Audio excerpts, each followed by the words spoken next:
Hello everyone. आज के इस वीडियो में हम बात करेंगे क्लास 12th की हिस्ट्री का सपोर्टिंग मटेरियल का सॉल्यूशन कर रहे हैं हम। और चैप्टर फोर्थ जो है हमारा इसका सॉल्यूशन करने वाले हैं। चैप्टर फोर्थ है हमारा विचारक, विश्वास और इमारतें। और हिंदी में मैं आपको यहाँ पे सॉल्यूशन बताने वाला हूँ। मेरा नाम है सत्येंद्र प्रताप और आप मुझे इंस्टाग्राम पे फॉलो कर सकते हो। एकलव्य स्टडी पॉइंट ये मेरा यूज़र नेम है। और आपको कुछ पूछना हो तो आप मुझे वहाँ पे मैसेज कर सकते हैं।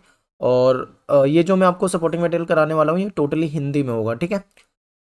चैप्टर की वीडियो ऑलरेडी अपलोडेड है, तो जौन सा भी आपको चैप्टर देखना हो आप प्लेलिस्ट में जाके उस चैप्टर को देख सकते हैं। बहुत विस्तार से, बहुत ही डीप आपको आसान भाषा में सारे चैप्टर कराए हुए हैं। तो बात करते हैं सबसे पहले हम 1 मार्क्स के क्वेश्चन की, जो कि वेरी शॉर्ट क्वेश्चन होते हैं, अति लघु उत्तरीय प्रश्न। इनको देखते हैं। तो सबसे पहला प्रश्न आपका है कि स्तूप की कोई एक विशेषता बतानी है। तो देखिए, आरंभ में शुरू की बात करें तो शुरू में जो स्तूप होते थे वो टीले होते थे। टीला मतलब कुछ इस शेप में होते थे, ठीक है। ये बौद्ध धर्म में पवित्र स्थान माने जाते थे। तो ये इसकी एक विशेषता हो गई। सेकंड क्वेश्चन हो जाएगा कि प्राचीन भारत में किन दो धर्मों का उत्थान हुआ।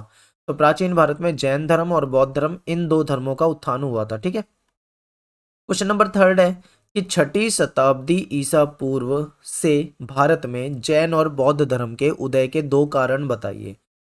देखो, हिंदू धर्म में क्या था? जाति प्रथा। जाति प्रथा थी, इस कारण जैन और बौद्ध धर्म का उदय हुआ, क्योंकि इनमें जाति प्रथा या जातिगत भेदभाव नहीं था। सेकंड क्या है? हिंदू धर्म में कुछ कुरीतियां आ गई थी, जिसके कारण इनको ज्यादा अधिक बल मिला, ठीक है। क्वेश्चन नंबर फोर्थ में आ जाइए। त्रिपिटक क्या है और त्रिपिटक की संख्या जो होती है वो संख्या में कितने होते हैं। तो त्रिपिटक नाम से ही त्रि लग रहा है, यानी कि तीन होता है। तो त्रिपिटक की जो संख्या है वो तो तीन है। और ये बौद्ध धर्म के ग्रंथ होते हैं, ठीक है। बौद्ध धर्म से रिलेटेड ये ग्रंथ है। क्वेश्चन नंबर फिफ्थ है आपका, नियतिवाद और भौतिकतावादी जो विचारक हैं उनकी मुख्य विशेषता क्या है। जो नियतिवाद होते हैं, नियतिवाद ये किस्मत पे विश्वास करते हैं, यानी कि ये कहते हैं कि सब कुछ पहले से ही निर्धारित है, सब कुछ पहले से फिक्स होता है, सब कुछ पहले से निर्धारित होता है, ठीक है। कहीं ना कहीं उस पे किस्मत वगैरह पे विश्वास करते हैं, इस तरह की चीजें। भौतिकतावादी जो होते हैं वो ये मानते हैं कि मनुष्य चार तत्वों से बना है और उसमें परिवर्तन करने की क्षमता होती है, ठीक है। तो ये भौतिकतावादी मानते हैं। तो ये दोनों अंतर आपको पता लग गए। क्वेश्चन नंबर 6 है आपके सामने कि चैत्य से क्या अभिप्राय है। चैत्य, तो देखिए क्या होता था कि जो बहुत प्राचीन समय की अगर हम बात करें तो प्राचीन काल से ही लोग, कुछ जगह ऐसी होती थी जिसको पवित्र मानते थे। अक्सर यहाँ पे कुछ खास वनस्पति, अनूठी चट्टानें या फिर बहुत ही विस्मयकारी प्राकृतिक सौंदर्य होता था। ये स्थान पवित्र बन जाते थे। कुछ स्थलों पर एक छोटी सी वेदी बना दी जाती थी जिसमें पूजा वगैरह करी जाती है, जिन्हें कभी कभी चैत्य कहा जाता था, ठीक है। तो ये चैत्य होते हैं। क्वेश्चन नंबर 7 पे आ जाइए। विहार से क्या अभिप्राय है या फिर विहार किसे कहते हैं। तो जहाँ पे बौद्ध भिक्खु रहते थे, भिक्षु रहते थे, जहाँ पे वो निवास करते थे, उसको विहार कहा जाता था, ठीक है। क्वेश्चन नंबर 8वां है कि स्तूप से आप क्या समझते हैं। तो आरंभ में स्तूप जो है वो नॉर्मल टीले होते थे, लेकिन बाद में ये पवित्र बौद्ध स्थल बन चुके थे, क्योंकि यहाँ पे बुद्ध से जुड़े हुए जो अवशेष थे उनको गाड़ दिया गया था, यानी उसको दफना दिया गया था। उनसे रिलेटेड जो अवशेष मिले, भगवान बुद्ध से संबंधित जो अवशेष थे उनके, वो इसी में दफना दिए गए थे, इसीलिए ये फिर बौद्ध धर्म से जो था वो जुड़ गया था, ठीक है। क्वेश्चन नंबर 9 है हमारा कि जेम्स फर्गुसन जो है वो किस प्रकार सांची को समझने में भूल कर गए। तो इन्होंने एक चूक कर दी थी। वो चूक क्या थी समझिए। ये भूल इन्होंने ये करी कि जब इन्होंने सांची को देखा, ठीक है, तो ये सांची को वृक्ष और सर्प पूजा का केंद्र मानने लगे। यानी इनको लगा कि जो सांची है वो वृक्ष और सर्प पूजा का मुख्य केंद्र है। वे बौद्ध साहित्य के बारे में नहीं जानते थे, क्योंकि जब तक बौद्ध ग्रंथों का अनुवाद नहीं हुआ था तो ये उसको कुछ अलग समझ बैठे थे, ठीक है। सांची के महत्व को नहीं समझ बैठे। तो यही इनकी भूल थी। क्वेश्चन नंबर 10 है कि मध्य प्रदेश में भोपाल के पास प्रसिद्ध डैश का स्तूप है। किसका स्तूप है? तो सांची का स्तूप है, ठीक है। इंपॉर्टेंट है ये, आ जाता है पेपर में कई बार शॉर्ट क्वेश्चन में। तो यहाँ पे हमारे 1 मार्क्स के जो वेरी शॉर्ट क्वेश्चन थे वो आपको डिस्कस कर दिए हैं। अब बात करेंगे हम एमसीक्यूज की, यानी जो हमारे एमसीक्यू क्वेश्चन होते हैं, बहुविकल्पीय प्रश्न होते हैं, इसको डिस्कस करेंगे। तो क्वेश्चन नंबर 11 है आपके सामने कि ईसा की प्रथम सदी के बाद बौद्ध धर्म जो था वो बट गया था, ठीक है। ऑप्शन में है अलवार नैनार, गलत है। हीनयान और वज्रयान और महायान और वज्रयान, ये हो जाएगा हीनयान और महायान, ठीक है। ऑप्शन डी जो है आपका, डी ऑप्शन, लास्ट वाला ऑप्शन, वो ठीक हो जाएगा। क्वेश्चन नंबर 12 देखिए एक बार। त्रिपिटक का शाब्दिक अर्थ है। त्रिपिटक का शाब्दिक अर्थ क्या होता है? तीन टोकरी, ठीक है। और क्वेश्चन नंबर हमारा है 13, बुद्ध चरित्र जो है उसके रचयिता कौन है? तो बुद्ध चरित्र जो है वो अश्वघोष के द्वारा रचित है। नेक्स्ट क्वेश्चन है कि बुद्ध के उपदेश उपदेश जो है वो किस में मिलते हैं? ये मिलते होंगे सुत पिटक में मिलते होंगे, ठीक है। बाकी आप मुझे कमेंट में एक बार बताइए। Question number 14। और हाँ, मैं आपसे जो भी क्वेश्चन पूछता हूँ ना, मैंने देखा है बहुत सारे स्टूडेंट उसका रिप्लाई नहीं करते हैं। तो आप कमेंट में, अगर मैं कोई भी क्वेश्चन आपसे पूछता हूँ तो आप उसे कमेंट में रिप्लाई जरूर करो और अपना नाम जरूर लिखो, ठीक है। नाम लिखने के बाद मैं, कुछ बच्चों के मैसेज दिखते हैं मुझे कमेंट में, कुछ के नहीं दिखते हैं, तो आप जरूर रिप्लाई करा करो वहाँ पे। क्वेश्चन नंबर 14 हो गया। क्वेश्चन नंबर 15 पे आते हैं। यानी कि कलकत्ता में इंडियन म्यूजियम की जो स्थापना हुई थी वो कब हुई थी? यानी क्वेश्चन नंबर 15, ठीक है। कोलकाता में इंडियन म्यूजियम, तो ये हुई थी लगभग 1814 के आसपास की बात है। तो यहाँ पे अपना सी ऑप्शन जो है ये सही हो जाएगा। क्वेश्चन नंबर 16 है कि सांची को विश्व कला दाय स्थान घोषित किया गया था। ये किया गया था क्वेश्चन नंबर 16 1989 में, ठीक है। 1989। यहाँ पे देखो, यहाँ पे एक कन्फ्यूजन हो सकती है कि मैंने 89 याद कर रखा है। अब यहाँ पे 89 दो ऑप्शनों में दे रखा है, ठीक है। यहाँ पे भी और यहाँ पे भी, तो हो सकता है ऐसे में कन्फ्यूजन हो जाए। तो थोड़ा सा दिमाग पे जोर डाल के अच्छे से याद कर लो, ताकि मिलते जुलते ऑप्शन आए तो पेपर में गलत ना हो। क्वेश्चन नंबर 17 है आपके सामने। यानी कि इसको उचित क्रम में आपको लगाना है, ठीक है। उचित क्रम में आपको इसको लगाना है। तो पहले आपको ये पता होना चाहिए कि कौन सी घटना कब हुई थी, तभी आप इसको सही तरीके से लगा पाओगे। तो सबसे पहले है राष्ट्रीय संग्रहालय जो है हमारा, इसकी जो नई दिल्ली वाली, इसकी स्थापना जो है वो कब हुई थी? तो ये हुई थी, अगर आपको याद हो, आपने पढ़ा हो, तो ये 1955 की है। और ये जवाहरलाल नेहरू के द्वारा, ठीक है। तो 1955 हो गया। सेकंड है कि इंडियन म्यूजियम जो कोलकाता की है, कोलकाता है, इसकी स्थापना कब हुई थी? ये हुई थी अंग्रेजों के समय, यानी 1814 में, ठीक है। 1814 में। मैं दोबारा से लिख देता हूँ एक बार, 1814। अगला क्वेश्चन है कि कनिंघम ने जो भिल्सा टॉप्स नामक जो उनकी किताब है, ये स्तूप के ऊपर किताब है, ठीक है, सांची की स्तूप के ऊपर। तो ये जो किताब है ये कब लिखी थी कनिंघम ने, भिल्सा टॉप्स? तो ये है बात है लगभग लगभग 1854 की, ठीक है, 1854 की। और क्वेश्चन है कि लास्ट है कि गवर्नमेंट जो म्यूजियम जो मद्रास था, मद्रास, इसकी स्थापना कब हुई थी?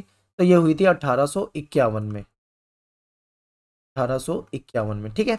देखिए यहाँ पे मैंने आपके सामने समय लिख दिया है। अब इसके हिसाब से आप अपने क्रम में लगा लेना कि कौन सी चीज पहले हुई थी और कौन सी चीज बाद में हुई थी, ठीक है। तो क्रम में लगा लोगे तो जो आपका आंसर आएगा वो इसमें से, ऑप्शन में से आपको चूज करना होगा जो भी आपको सही लगेगा। तो एक बार आप इसे देख लो और इसके बाद लगा लो, ठीक है। क्वेश्चन नंबर आते हैं 18 पे। ये कह रहे हैं कि इसको आपको क्रम में लगाना है। क्वेश्चन नंबर 18, इसमें है सबसे पुराने मंदिर, और इसके बाद है बौद्ध एवं जैन धर्म का आगमन और प्रारंभिक वैदिक परंपराएं और आरंभिक स्तूप। देखो इसमें सबसे जो पुराना होगा, सबसे पहले हमें ये लगाना है, ये सबसे पुराना है, क्योंकि वैदिक परंपरा आपको पता है 5000 साल पुरानी। तो ये आ जाएगा सबसे पहले नंबर पे, यानी हम यहाँ पे लगा देते हैं थर्ड जो है सबसे पहले नंबर पे आएगा।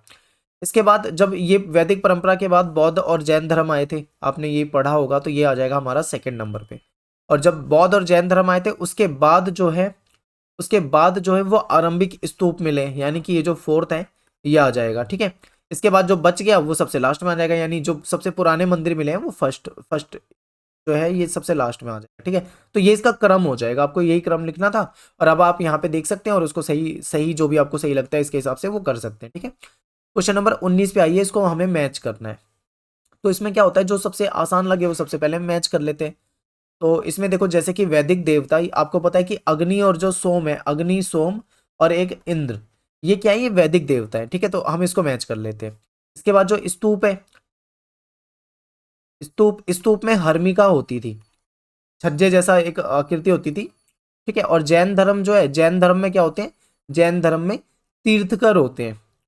और जो बच गया उसको हम ऐसे मैच कर देंगे। तो ये हमने मैच कर दिया है, आप इसे ध्यान से देख लीजिए और इसको याद कर लें। क्वेश्चन नंबर 19 के बाद क्वेश्चन नंबर 20 पे आते हैं। कह रहे हैं कि इनको आपको मैच करना है। जैन धर्म, बौद्ध धर्म, प्रथम तीर्थकर और त्रिपिटक। तो प्रथम तीर्थकर जो है वो हो जाएंगे ऋषभ देव, ठीक है। और त्रिपिटक जो है ये बौद्ध ग्रंथ है, ये हम सभी जानते हैं। और जो महावीर है ये जैन धर्म से संबंधित है, ठीक है। वर्धमान महावीर जो है जैन धर्म से संबंधित। और जो महात्मा बुद्ध हैं वो बौद्ध धर्म से संबंधित है। तो ये इस तरीके से मैंने मैच कर दिया है। आप एक बार इसको देख लीजिए और इसके बाद आप इसको नोट कर सकते हो या जो भी है। यहाँ पे आपके सामने ऑप्शन है, तो उधर से देख के जो मैंने मैच करा उसके हिसाब से यहाँ पे आंसर आप देख सकते हो। ठीक है, तो यहाँ पे देखिए हमारे ये 1 मार्क्स के जो एमसीक्यू क्वेश्चन थे ये भी हो गए। अब बात करेंगे हम 3 मार्क्स के जो हमारे क्वेश्चन है इसको देखेंगे, यानी लघु उत्तरीय क्वेश्चन, शॉर्ट क्वेश्चन है ये। तो क्वेश्चन आपके सामने है कि भोपाल की बेगमों ने सांची के स्तूप के संरक्षण में क्या योगदान दिया, 3 बिंदु आपको बताने हैं। देखिए इन्होंने क्या किया, फ्रांसीसी और जो अंग्रेज थे दोनों से ये चाहते थे कि जो उसके सांची का स्तूप का जो तोरण द्वार वगैरह है उसको ले जाना चाहते थे। इन्होंने क्या करा, उसकी एक नकली प्लास्टिक प्रतिकृति बनाई, प्रतिकृति मतलब सेम उसी के जैसा बनाया और उनको वो दे दिया। ठीक है, जिससे कि क्या हुआ, दोनों को ये प्रतिकृति मिल गई, वो उसको असली समझ बैठे और खुश हो गए और ले गए, जिससे कि ओरिजिनल जो है वो वहीं बच गया। इसके बाद क्या है, शाहजहां बेगम और सुल्तान जहां बेगम ने धन का अनुदान किया, ये भी इंपॉर्टेंट है, पैसा भी दिया। इन्होंने वहां पे एक संग्रहालय यानी एक म्यूजियम का भी निर्माण करवाया, उसके लिए अनुदान दिया, पैसा दिया। फिर अतिथिशाला जो थी उसको बनवाने के लिए अनुदान दिया। तो ये इनके कुछ महत्वपूर्ण योगदान है। अगला क्वेश्चन है कि बौद्ध धर्म के तेजी से प्रसार के कारण बताइए, बौद्ध धर्म इतनी तेजी से क्यों फैला। इसके पीछे 3-4 पॉइंट है। सबसे पहले क्या है कि लोग समकालीन जो उस समय में जो धार्मिक प्रथा थी, लोग उससे संतुष्ट नहीं थे, क्योंकि अगर हम हिंदू धर्म की बात करें तो जाति प्रथा थी। ठीक है, भेदभाव था, जातिगत भेदभाव था। इसके बाद बौद्ध धर्म में जन्म के आधार पर श्रेष्ठता की बजाय अच्छे आचरण पे ज्यादा बल दिया जाता था, जो कि लोगों को अपनी तरफ आकर्षित कर रहा था। फिर क्या है कि खुद से छोटे और कमजोर के प्रति मित्रता, करुणा का भाव जो था, इस पे ज्यादा बल दिया जाता था, तो लोग इसलिए भी उसकी तरफ आकर्षित हो रहे थे। और यहाँ पे जाति प्रथा, जातिगत भेदभाव नहीं थे, तो ये भी इनके लिए एक अच्छा पॉइंट था। नेक्स्ट क्वेश्चन है कि जैन धर्म के संस्थापक कौन थे और भारतीय समाज पर जैन धर्म का प्रभाव जो है वो क्या पड़ा। तो संस्थापक जो है वो स्वामी ऋषभ देव है, और जैन धर्म जो है वो बौद्ध धर्म से पहले आया है, ये चीज याद रखना। और इसका एक क्वेश्चन है कि भारतीय समाज पे क्या प्रभाव पड़ा। तो इसमें कुछ शिक्षाएं हैं इनकी जो कि भारतीय समाज को कहीं ना कहीं उसने प्रभावित किया, जैसे कि यहाँ पे अहिंसा का मार्ग, इससे भारतीय समाज प्रभावित हुआ। और कर्म के द्वारा जन्म पुनर्जन्म का निर्धारण होना, ये जो इनकी शिक्षा थी, इससे भी कहीं ना कहीं प्रभावित हुए। क्वेश्चन नंबर 4 है कि जो गौतम बुद्ध थे, इनके द्वारा दिए गए मध्यम मार्ग, जो इन्होंने बीच का रास्ता बताया था, उसके लिए क्या सिद्धांत थे और किन्हीं 3 का वर्णन करो।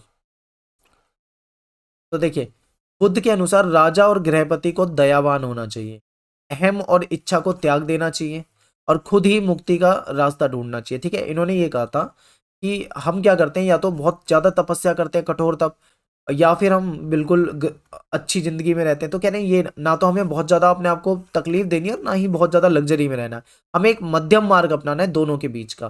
ठीक है, उसी के तहत फिर इन्होंने ये बातें कही थी। क्वेश्चन नंबर 5वां है कि हीनयान और महायान के बीच में अंतर आपको बताना है। तो हीनयान देखिए, ये बुद्ध को महापुरुष मानते हैं, मूर्ति पूजा कर्म कांड का विरोध करते हैं, और जो पुराने विचार हैं उसको मानते हैं। लेकिन महायान जो है ये बुद्ध को ईश्वर तुल्य मानते हैं, यानी ईश्वर के समान मानते हैं, ईश्वर के जैसा मानते हैं, और मूर्ति पूजा और बुद्ध की प्रार्थना भी करते हैं ये, और नए विचारों को ये मानते हैं महायान वाले। ठीक है, तो ये इनके बीच में क्या है, डिफरेंस है।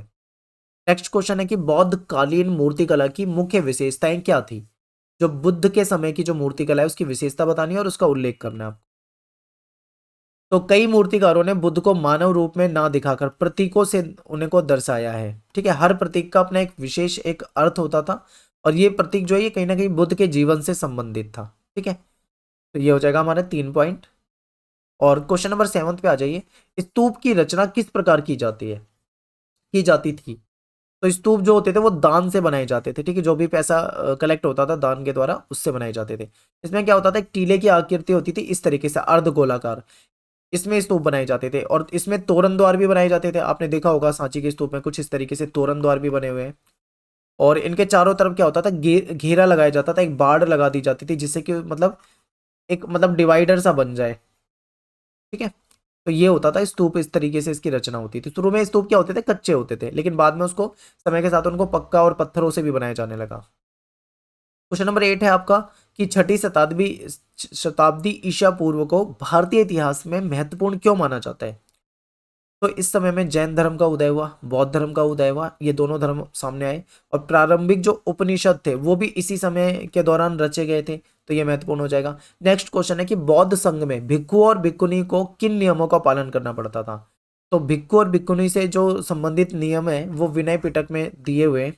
उसमें ये बताया जाता है कि इनको जो एक बार बहुत भिक्षु या भिक्षुनी बन जाते थे तो उनको बिल्कुल सिंपल जिंदगी जीनी होती थी, यानी सादा जीवन बिताना होता था, ठीक है। और केवल जो उनके जीवन यापन के लिए आवश्यक वस्तु है केवल उतना ही रखना होता था, ज्यादा चीजें वो नहीं रख सकते थे। जैसे कि एक कटोरा हो जाएगा, एक बिस्तर वगैरह हो जाएगा, बस इतना ही। भिक्खु बनने के बाद पुरानी पहचान उनको छोड़नी पड़ती थी। और इसके बाद है कि क्वेश्चन नंबर 10 की जैन धर्म की कोई 3 महत्वपूर्ण शिक्षाएं बताओ। तो ये जो जैन धर्म के हैं ये पूरे विश्व को प्राणवान मानते हैं। हिंसा ना करना इनकी महत्वपूर्ण शिक्षा है, हत्या ना करना, ठीक है, चोरी ना करना, झूठ ना बोलना, ब्रह्मचर्य का पालन करना और धन संग्रह ना करना, ये इनकी कुछ महत्वपूर्ण शिक्षाएं हैं। अब इसमें से आपको कोई 3 बतानी है, ठीक है। क्वेश्चन नंबर 11 है कि आप कैसे कह सकते हैं कि सांची की मूर्तिकला की चाबी बौद्ध साहित्य में मिलती है। कोई 3 कारण आपको बताने हैं इसके। तो इतिहासकारों ने सांची की मूर्तिकला को समझने के लिए वेशांतर जो जातक है, जातक कथा, इसका अध्ययन किया। इतिहासकार किसी मूर्तिकला की व्याख्या लिखित साक्ष्यों के साथ तुलना के द्वारा करते हैं। यानी कभी भी मूर्तिकला की अगर वो व्याख्या करेंगे तो जो भी उससे रिलेटेड जो कंटेंट लिखित में होगा उसके साथ उसकी तुलना करेंगे, देखेंगे कि सही है या नहीं, क्रॉस चेक करेंगे उसको, ठीक है। सांची में कुछ ऐसी मूर्तियां भी मिली हैं जिसका संबंध जो है बौद्ध धर्म से नहीं था, यानी वो बुद्ध धर्म से या बौद्ध धर्म से उनसे रिलेटेड नहीं था।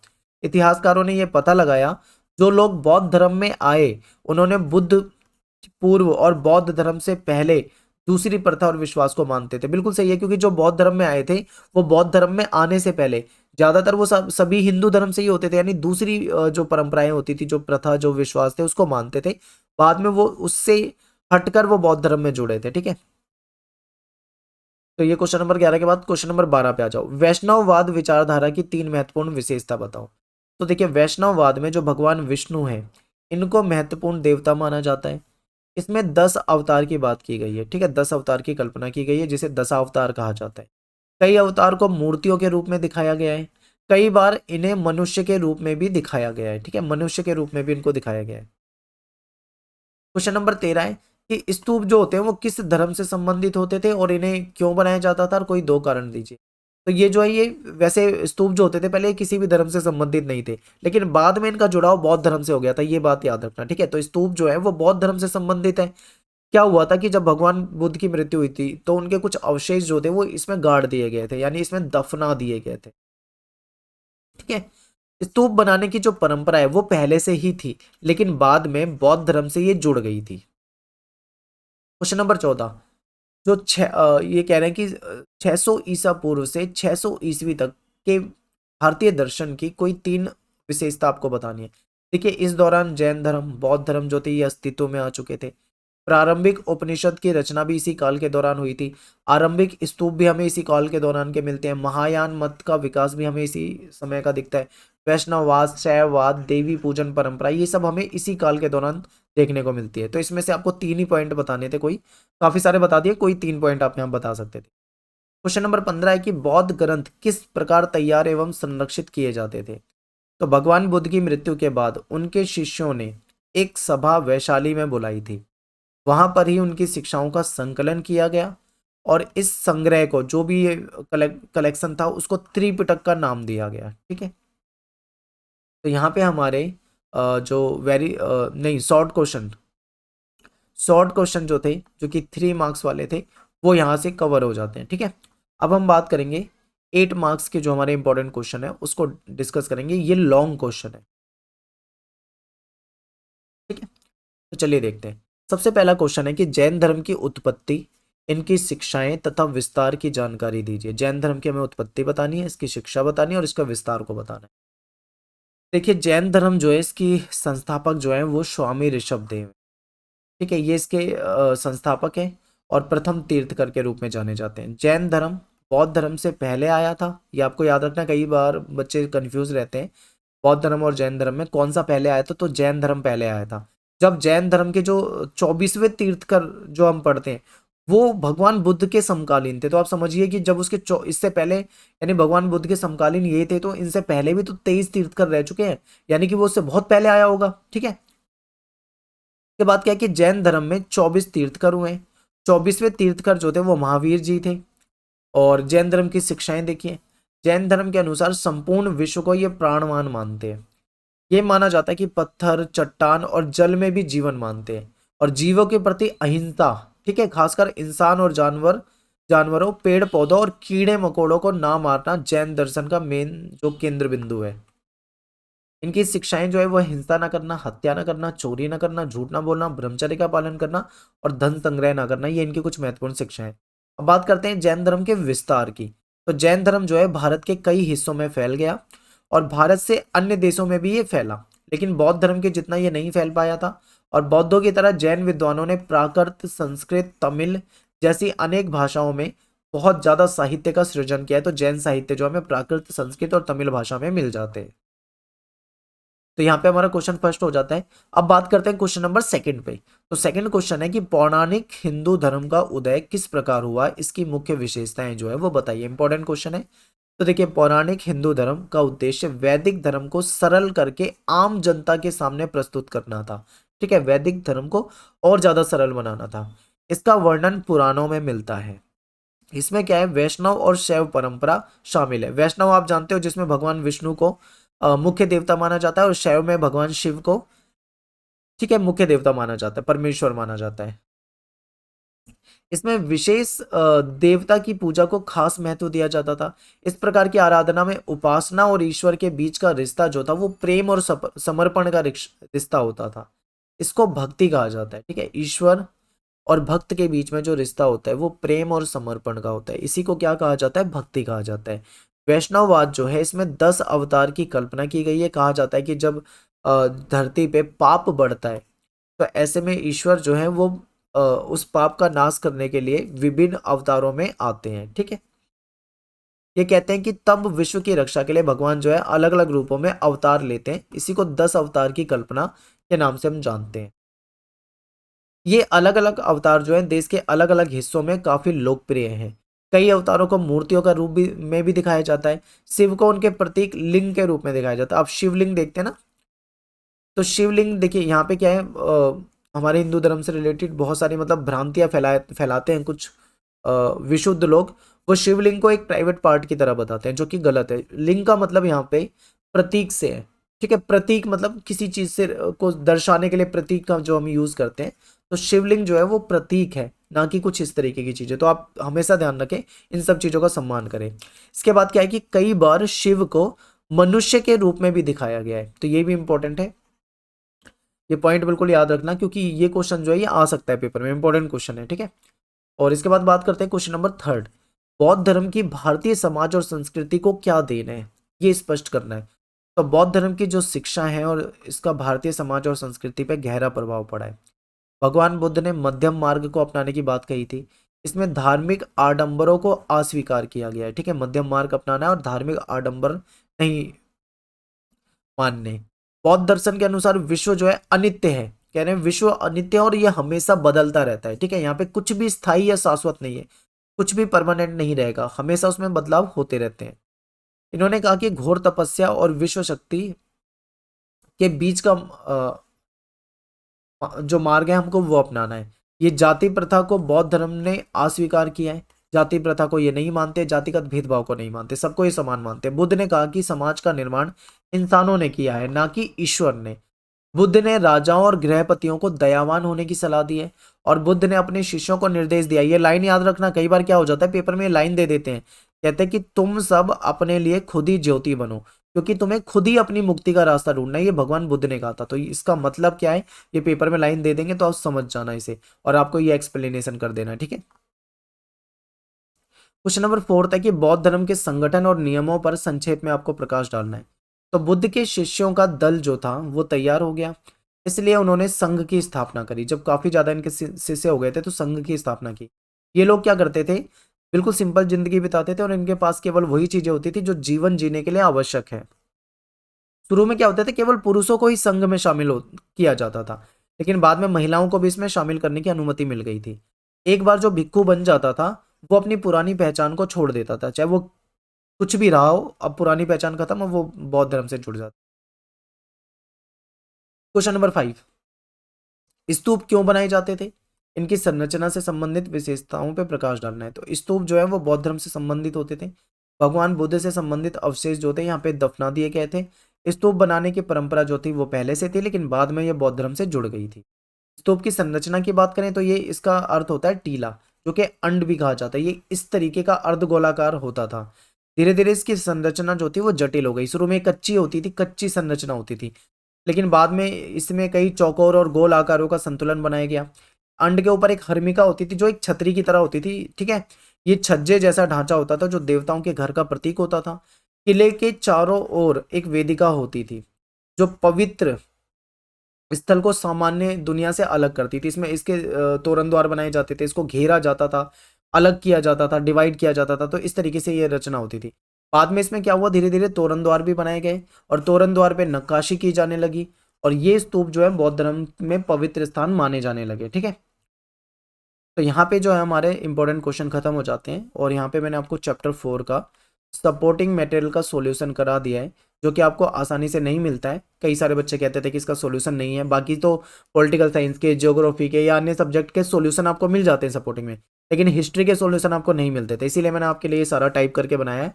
उम्मीद करता हूँ आपको वीडियो बहुत अच्छा लगेगा, और आप कमेंट कर दिया करें, लाइक कर दिया करें, वीडियो को शेयर कर दिया करें, और टेलीग्राम ग्रुप में जुड़ जाइए। क्लास 12 ESP न्यू ग्रुप नाम से अपना टेलीग्राम पे ग्रुप है, उसमें आप जुड़ जाइए, ठीक है। मिलते हैं आपसे नेक्स्ट वीडियो में। थैंक्स फॉर वॉचिंग सभी को।